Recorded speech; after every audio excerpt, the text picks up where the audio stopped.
talk about general shoulder pain today. So general shoulder pain is just any type of inflammatory pain you have going on in your shoulder. Now there's various different types of shoulder pain. You could have adhesive capsulitis, which is frozen shoulder. You could have something torn in your rotator cuff.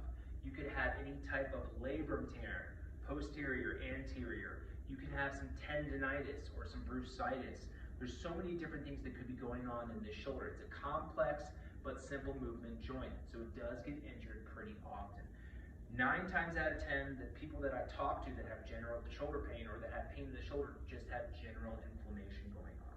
So what we're going to do today is we're going to go through the pain reduction fitness model and how that fits in to help fix general shoulder pain and relieve it and hopefully prevent it from coming back for good.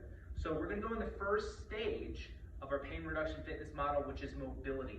So if a client's coming in, they have general shoulder pain, we start them in this stage first because it warms up that area, maybe getting some lubrication going back in that shoulder joint so you can start moving it. You never want to just come in with an injured shoulder and then just start throwing it around because you're going to only increase the risk of injuring it even more.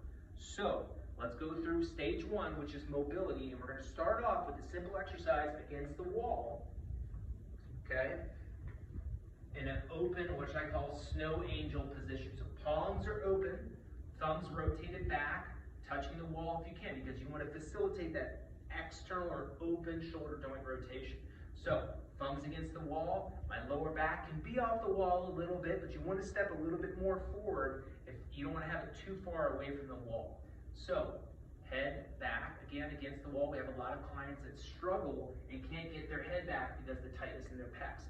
And that's what this exercise is designed to do, which is relax and stretch your pecs and open up that sternum. So we're going to slowly go up the wall. Ooh, there's a little bit of pain, right? So then I'll stop and come back down. So work within your range of motion that you have in the beginning, because you're not going to be able to move that much.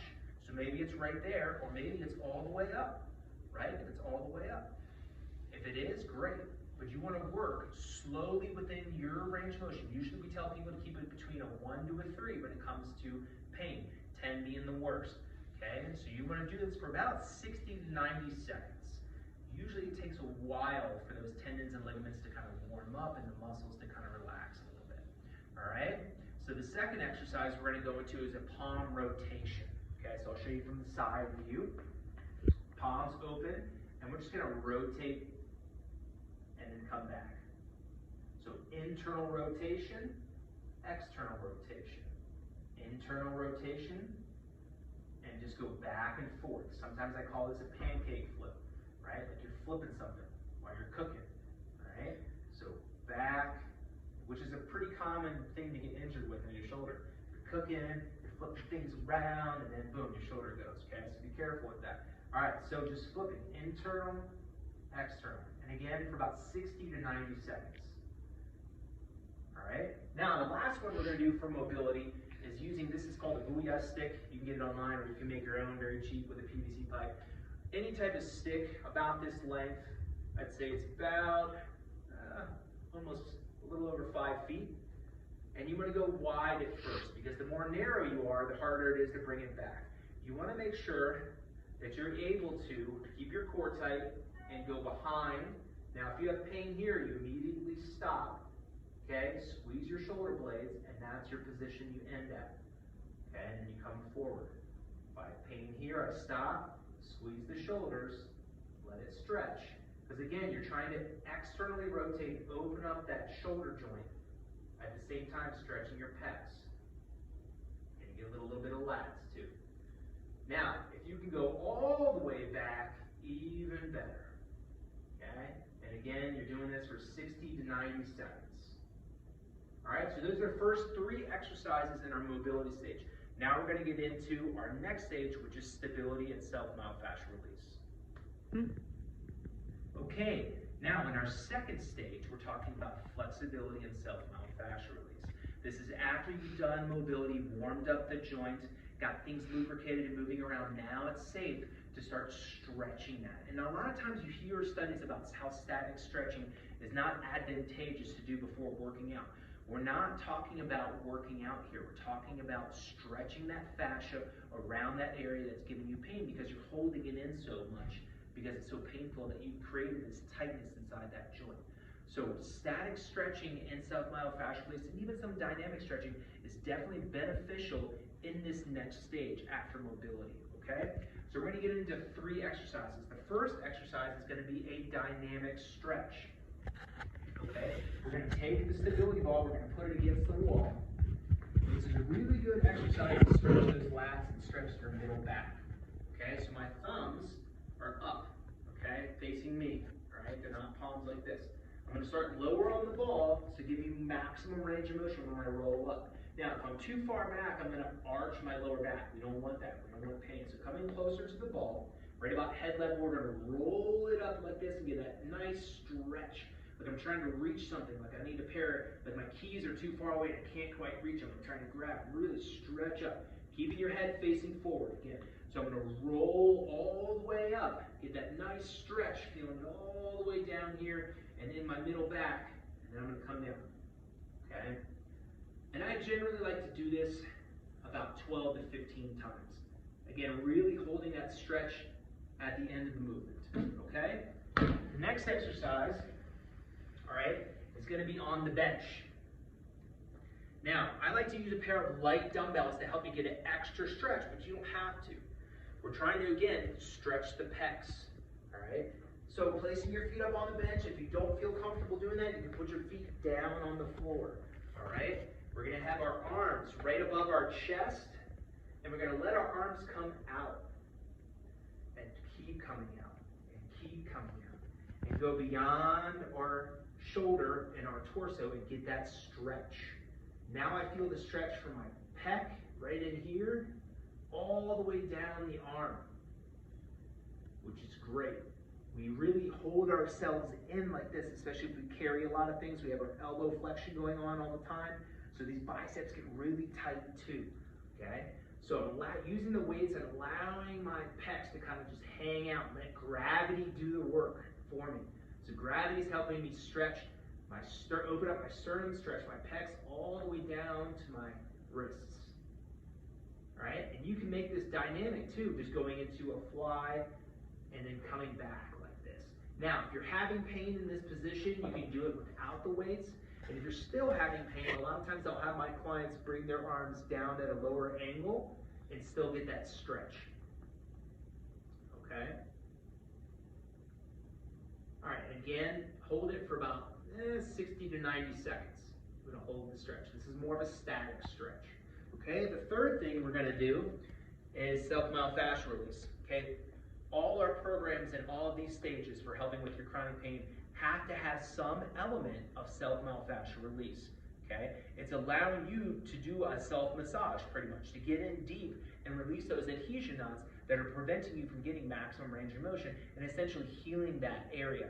Okay, so I like to use a ball. You can use a tennis ball, you can use a softball, you can use small, large, whatever. It depends on the area you're trying to work. So for this exercise, you want to put it right in the middle of the shoulder. We call it the deltoid tuberosity, which is kind of right where all three of your deltoids kind of meet. All right, and that's right on that shoulder, and you're going to have to do a slight lean with your feet out like this. Okay, and you're putting pressure right on that area. Now, if it's too painful, you can come closer to the wall, right? And if it's not hard enough, you can go further away from it. But be careful when you're doing this exercise, you don't go too far out and slip and fall, okay? All right, you can also go into the anterior deltoid and some of the pec too, okay? So I can stay square to the wall and lean into that ball. I can also scoot back a little bit more and lean, ooh yeah, into that ball, and it's really tender in there, okay? Generally with self-myofascial release, just like in all our other programs, you're gonna hold it for 30 to 60 seconds until you feel pain reduce by about 50 to 60%, okay? Because it gives time for that Golgi tendon part of that muscle to relax and say, I give up, I'm relaxing, okay? That's why this stage is so beneficial with flexibility and self-myofascial release, because you have to relax those overused muscles. If you don't, no matter what you do with strength, it's not going to help correct the pain. So now we're going to get into the third stage, which is stability. Okay, now we're gonna go into stage 3, which is the stability stage. And this is really after we've done mobility, warmed up the area, lubricated the area, got things moving, did the stretching and the self-myofascial release. Now things are able to get better range of motion. We're not running the risk of injuring something. Now let's get into actually the deep stabilizing structure of the joint of the shoulder, okay? So a lot of times I like to do this one where you're just placing a ball against the wall and you're just doing small rotations. So again, this is for people that have really bad pain in their shoulders. Obviously these are all simple exercises, but if you're having such pain that you can't do anything, then these are definitely things that will help you, okay? So rotating both directions, okay? And now you're just moving the ball and going further out of your normal range of motion with your shoulder. And this makes things more difficult. If I'm having pain, then bring it right back in, okay? Because your normal range of motion is here to here. It's not out here. So I'm staying within my normal. I'm gonna go out a little bit, okay? Maybe a couple rotations, go out really high up. And if I'm having pain, bring it back down. But if not, try to do it up here. And this is trying to, not only getting some motion going on in that joint, which is always good, it helps loosen up the area, but it's also working the stabilizer muscles.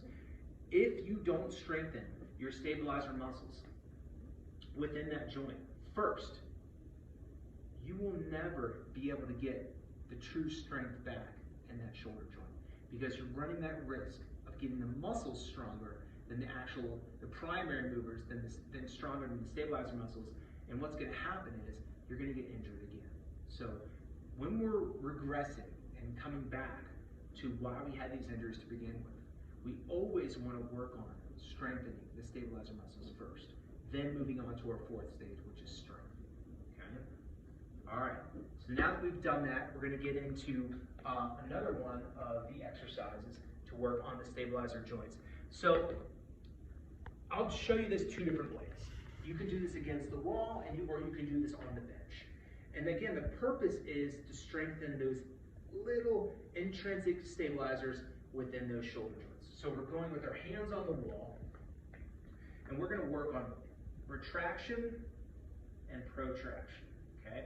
So I'm squeezing my shoulder blades, which is really hard for people to do to begin with, and then pushing our shoulder blades out. So squeezing and pushing. At the same time, I'm keeping pressure on my shoulder joints. So I'm actually strengthening the integrity of the shoulder at the same time. And generally you want to do this about 15 to 20 times. Okay? If you want to make it harder and you have a bench or maybe a table or a chair, okay, this will be a little harder on the integrity of your shoulder. But you can still do the retraction, protraction. Okay? So we're working the stabilizer muscles, but also working on getting a little bit of strength back in that shoulder. Sometimes I like to lean side to side, shoulder leans. Very common textbook PT exercise for shoulder pain. Just kind of leaning and holding, okay, and then go back to that retraction, protraction. So again, maybe about 15 to 20 of those. So now that you've done these stabilizer movements, we're going to go on to our last stage, which is functional strength. Okay, now we're in the last stage, which is functional strength for general shoulder pain. Now that you've done all the stages before, from mobility to flexibility and self-myofascial release, and even worked on stability of the joint, which is very important before going to strength. Now we're going to work on some strength exercises that you can do. Some very simple ones to start off with, okay? So you can do these ones sitting on a bench, or you can do them standing, okay? The first one we're going to do is an arm extension, and you can do these without weights as well. I usually like to use 2-pounders. If you're just starting a strength program, do them without weights, okay? So our heads forward, we're going to bring our arms all the way behind. Should feel really good as a stretch, and we're squeezing the back of those arms, okay? So 1 and 2, okay? Make sure to keep that core tight. I'll show you with the weights, sitting, okay? So we're going 1 and 2. So again, standing, 1 and 2. And you generally want to do these about 15 to 20 times. You're not looking to build muscle, you're looking to get strength back in that joint. So we want to shoot for the 15 to 20 rep range. Okay? The second exercise is going to be one of my favorites, which is driving the car. Okay? So you're driving how much functionality do we have in this. It's not just about giving you strength exercises, it's about giving you functional exercises you do every day. Because generally, you overdo these exercises to begin with. That's why this injury happened, probably repetitive stress injuries. So driving, I have a lot of clients that have had shoulder injuries and will feel that injury after they turn the wheel, okay? So if you're doing it without the weights, like you're holding onto a steering wheel, rotating just like this. From the side angle, rotating. And you want to do this for, again, 15 to 20 times. Okay? Keeping the core tight, making sure you're getting full rotation. If you're having pain at any point in time during this movement, then you stop. You can also kind of keep your elbows in and do this a little bit at first. Maybe work on getting your arms fully extended all the way out. Okay? And again, if this is an exercise that gives you pain to begin with, stop immediately, go back to the other stages, then come back. You're not ready for the functional strength stage yet. Okay? The third exercise is going to be a seated reverse fly. Okay? So if I'm sitting down, I'm going to take some weights or no weights. I'll show you both. Okay? And we're going to bring the arms right behind the legs. Okay? I'm going to I see this all the time. Do not do rounded posture. Make sure you straighten your spine. Head stays facing the ground. You're going to raise your arms up and bring them back down. So without the weights, raise them up and down. Again, you're thinking 15 to 20 times. Any pain in this exercise, again, you can change the angle, maybe bring them a little bit further back. And even if that's painful, stop immediately and regress back to the previous stages. So there you have it. There's 4 different stages, all sequential and systematic, to begin with the mobility, then the flexibility and stability, and then functional strength. Okay?